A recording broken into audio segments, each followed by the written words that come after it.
nerves and just some of the conversations you are having with your players ahead of the encounter? Thank you very much. Well, the emotions and the place where we stand is obviously a place where we see the responsibility of such a match. But our thoughts have nothing to do with what we did in the previous one. It's a door that we closed.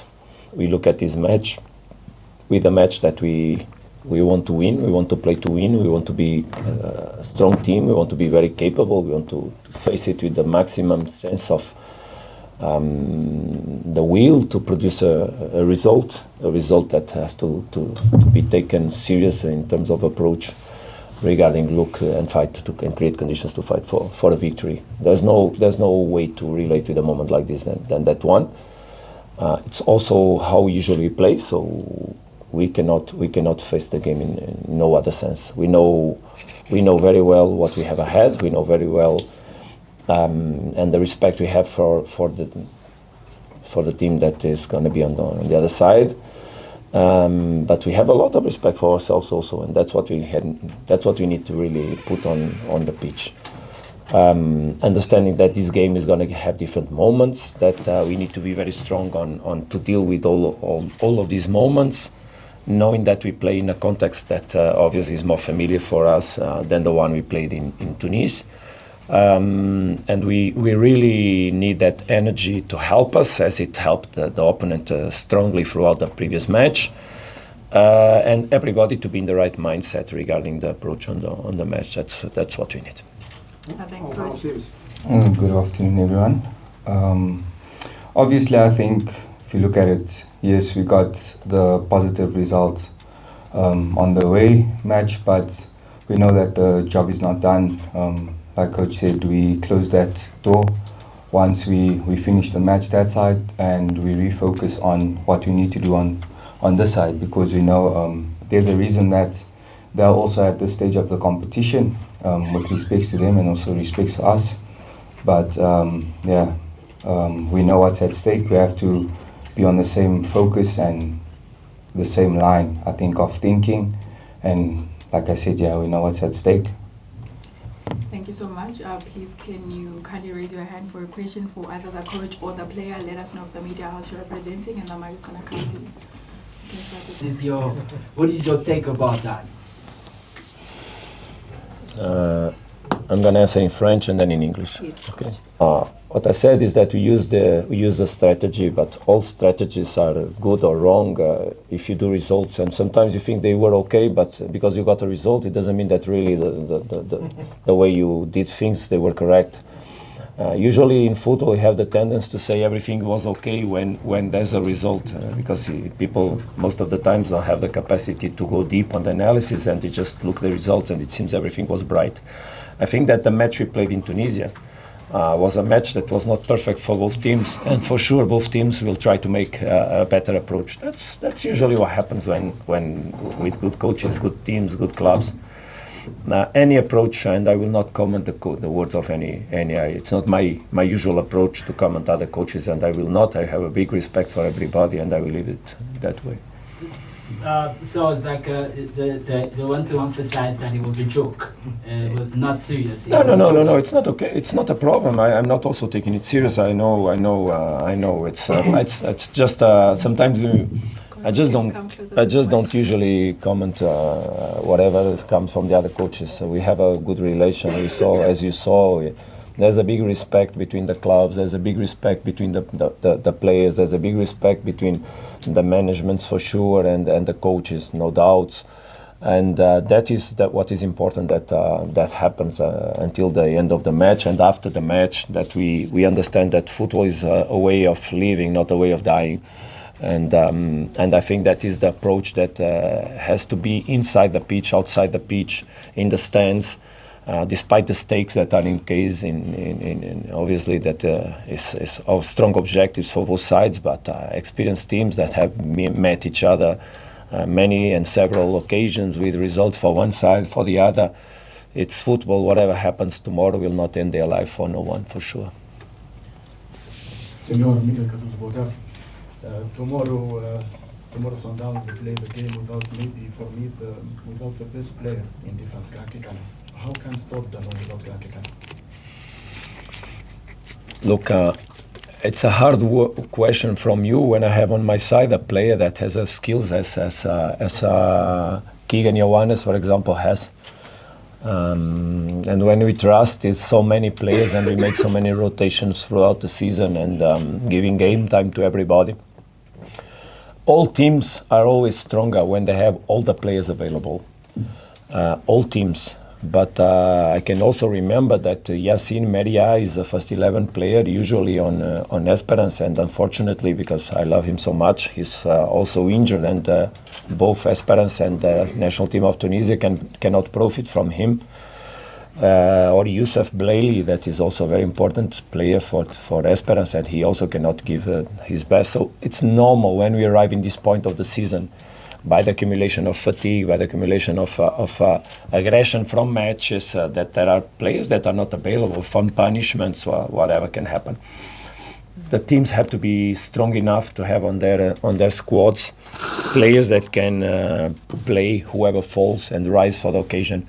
And that's what I expect from my players, to understand and to know how to deal with the moment. And whoever plays will for sure give the best and be capable to deal with all the situations that the game may put. Hello, Coach. I'm Miguel Cardoso. Coach, my first question is about the 1-0 lead. How dangerous can that be on your team, especially that Esperance scored 3 goals against Al Ahly a month ago? Second question is about Esperance striker, Dano. You worked with Ricardo Rodriguez. I know that you're not coaching Esperance anymore, and you might not answer that question. But I would love to hear your opinion on Dano, and a small comparison with Ricardo Rodriguez, that the player that you know very well. Mm-hmm. Look, yeah, with all the respect, but I'm not going to comment the players from Esperance at all. It's not my role. You have the coach from Esperance here. It's up to him to make comparisons on his players. I can speak about my players. I can speak about my team. I can speak about what you ask, the result of the game and how to approach a match like this after winning 1-0 away. And 1-0 is just a 1-0. So I think both teams have capacity to score goals on all matches that they play. It's very rare you see a result from Esperance with a 0. It's very rare you see a result from Sundowns with a 0. So what we need to understand is, obviously it's possible to do it, and we did it in the previous match, but there's a lot of work to do if you want to keep your goal. Make a clean sheet. It's a lot of work and a lot of strictness and a lot of concentration and a lot of detail management and a lot of run and a lot of capacity to have the ball, mostly. So both teams will try not to suffer, and both teams will try to make the details of the game, the moments they will appear, fall for their side, and then manage from there. I obviously expected a very tactical match, but played by wonderful players from both sides, different characteristics, different way to play, different way to attack, different ways to defend, different ways to everything. But it doesn't mean that there's better or worse, right or wrong. And the margin on these matches is so small, so small. So I expect again a match of details. Last match, the details fell for our side. Let's hope it goes well again. It means that we have a lot to do to make it happen, a lot to do. And that's our concentration, our intention, and our mindset, is to make a humble, strict, serious, professional approach up to the last minute. And then deal with it, like I said, in the right way. Translation from the coach, not from you. No, but you don't decide. It's her that decides. Because in the conference of Patrice Baumel, he translate in Okay, no problem. I'll do it. It's not a problem, guys. Thank you. You can go ahead, Coach. Okay. Good day, Coach. I'm Alisa Mapisa from Media 24. A lot of coaches and teams in this stage of the competition would opt to play a low block, but you've reiterated on playing on a front foot. How do you plan on bringing in that balance on attacking approach as well as the defense and protecting your lead, advancing to the final? And for Keagan, there's a lot of social buzz that, especially after the win last week, on possibly getting your second star. What would you say from a player's point of view is different from this campaign compared to the one last season? And just among the players, how are you guys feeling? You can answer. I think to answer your question, we're obviously not focusing on that. We're more focused on the game tomorrow, because that's the most important thing. You know, we're taking it one step at a time, because you don't want to also get ahead of yourself. But with much respect to ourselves, and just to remain humble. And I think as a team, you know, we need to get together and obviously carry the weight, you know. So we're not getting ahead of ourselves, but we're taking it one step at a time with all the discipline and all the commitment possible. Yeah. Look, I usually say that good teams, they dance according to the music that is played. It means that, of course, you can try to choose a record and play that record, but it's not always you choosing the records. There's someone else that can pick a record, put it on the record player and play a different music. And you need to dance still, because you cannot say we don't dance. So basically that's what we need to do. Fight to play the records we want as much as possible throughout the match. But I believe, as I said, that there will be different moments of the game, and there will be moments that Esperance is going to also try to put records on to play, and we need to understand. And even when you are dancing your music, don't forget that suddenly that can be a drop on the energy, and can be some other guy putting a record. So we always need to pay attention and play the different moments of the match, and be strict on them. Has nothing to do with being on the back foot, on the upper foot, or on the left or on the right. It has to do with building a capacity to understand the different moments, and when you are playing the different moments, what can happen, and deal with it. That's what we need to do. Lawrence, we're going to come to you, then we're going to go to Mr. Mahlati, and then we're going to go to the back. And then if I miss anyone else, then we're going to come back. Keagan, times. You've had improved run of results, obviously, game time in 2026. How much has that given you confidence and a sense of belonging in the squad now? And coach, how much did your experience in North Africa, coming to Africa, prepare you for this competition, the ins and outs of the CAF Champions League before coming to Mamelodi Sundowns? Do you want to answer first? Obviously, I think with your question, when you ask a sense of belonging, it boils down to I always felt like I belonged, you know, since the first day I stepped in, you know, so that was never out of the question. And, you know, me getting more game time this season, it's more of a thing where I'm not plagued by my injury, so now I'm available for selection. And that's about it, you know, keep on working hard. Obviously, you know, coach always reiterates, you know, about the strong finishers and the starters and all those things. But, you know, when it comes down to obviously, when it's a team sport like this, we have to always be able to share the load. Because with the amount of games that we play as Mamelodi Sundowns, it's impossible, you know, to not share the load. So you always have to be ready for that. And I think I've always been ready. You know, I came expectant, so you can't tell me I came to Mamelodi Sundowns and not expect to play. It's my job, so yeah, that's obviously. Thank you. Players who are experienced to that level. Look, it's as much as the players that play the game understand the game they are playing, the best the coach can be helped inside the pitch. Look, all strategies that we define, or the way we play, some decisions on the evolution of the team, how we want a team to grow, the decision on what problems we are having and how we want to solve them, all of this is discussed. The way a team plays has to do with the culture of a club, the capacities of the players, the intention everybody has, and also, of course, the profile of the coach. That's why usually the biggest teams, they try to select coaches that are more aligned with the vision of football they want for their club, and then the things flow more quickly. The substitutions we did on the match, and Keagan was, you were not on the bench, yeah? No, he was not on the previous match on the bench, but were naturally already planned, considering the context that we had. But understanding the mindset of the players towards the changes that we may do is quite important to know. You saw me speaking many times with Rowan, with Tepsa, with Kuliso, because he's more close to the bench.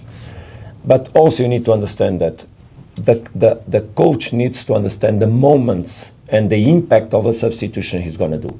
You saw that we were doing 3 substitutions, and there was the red card for Grant. We were bringing Ikram also on the match. So there was more changes than that. And then we had a moment there that we needed to correct it, because basically we had to change all the approach suddenly. It's completely different to lose a centre back when we want to make changes, and then you had to think, okay, we're going to have to handle 5 minutes plus the extra time, and they will put numbers in the front. So that's a lot of things to do. What we can bring now, because what the coach doesn't want when he brings extra players in defense is that the team develops a sense of protecting the goal. Because having a player like a Naubas or playing with 3 centre backs, it doesn't mean that you have to defend. It just means that you are more robust in the defensive movement. But when you have the ball and work to have the ball and play the game with the ball, because having the ball is the best way to defend, there's no other way. But yes, it's true. Mudau said, coach, maybe it's moment. And I just rushed it, because what I didn't want is to create that sense of let's protect too early. Because one thing is protect the game 5 minutes or 10 minutes. Another thing is to protect it 20 minutes. Because you get more exposed to balls delivered in the box. So we should know how to defend a match. And to defend a match is having the ball, control it with the ball as much as possible. But if you cannot, because the other guys are putting the records more than our capacity to put the records, and especially if you want with less one player, then you need to manage other ways to also defend. I think that the team did well and the communication was perfect. And that's how a coach has to know how to listen to the team, and sometimes align, or sometimes try to seduce them to in another way. I think it was perfect communication and my decision. It was my decision, of course. Especially when you have a trip on the way there and a trip on the way here, that also includes and takes time.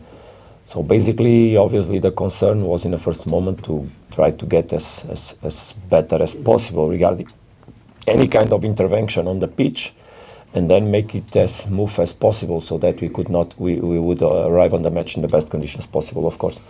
So I think it would be absolutely impossible to have a performance on a match like this if we had to play in the middle of the week. Absolutely impossible. We would have to play the game with a complete different team if we wanted to be performance on this match. I don't know if you have any idea, if you saw any kind of impact of the last game, but the last game played in Tunisia was in the last 70-something matches. Yeah. Since I arrived here, was one of the most aggressive matches in terms of physical demand. So, of course, it means that the impact of the exercise needs extra time to recover for the players. So, and also it's important to understand there's a lot of work on the preparation of a match that is done by the coaching staff that also needs time. Yesterday I crossed the Sherman in Klorkop at 7 o'clock, and he asked, we're still here? I said, yeah, but yesterday was 8 when I left, from 8 in the morning. And there's no time for nothing. Imagine to prepare a match in the middle of the week. That would have been absolutely catastrophic for sure. Coach Jabulani from News 24. My question is to both Coach and Keagan. You guys have faced Sundowns as an opponent and now part of the setup. What has been a key in this team's consistency in the Champions League? Looking at the last 10 years, I mean, it's only once that the team has not made the knockout stage. You're speaking about us or Esperance? Sorry. Sundowns.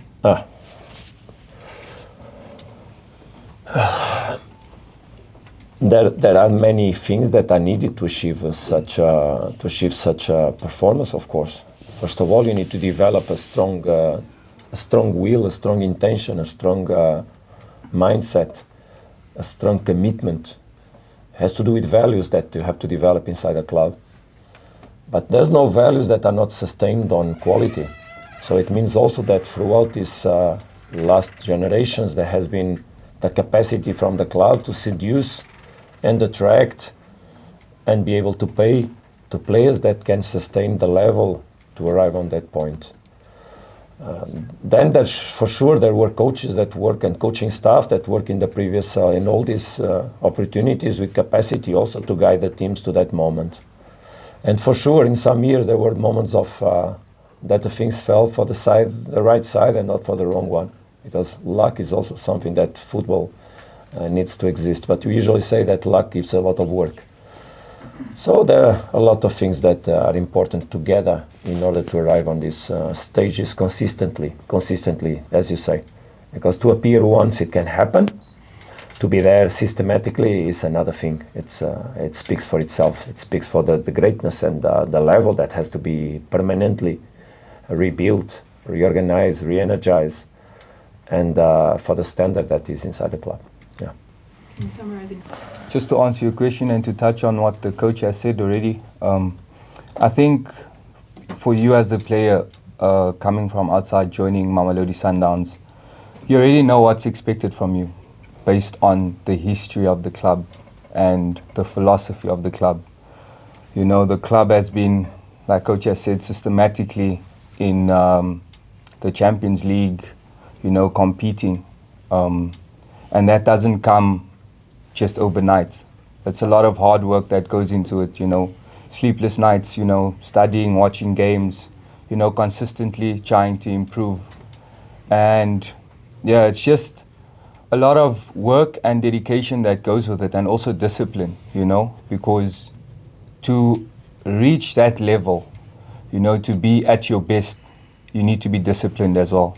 And I think for us as players coming into the club, you've already been identified and you know, okay, this is what I'm going up against. This is what I have to do to make sure that also the club continues to thrive and continues in the right direction. Thank you so much, Coach. Thank you so much, Keagan. That brings us to the end of our press conference. Thank you to the media. You can go through for Esperance training session.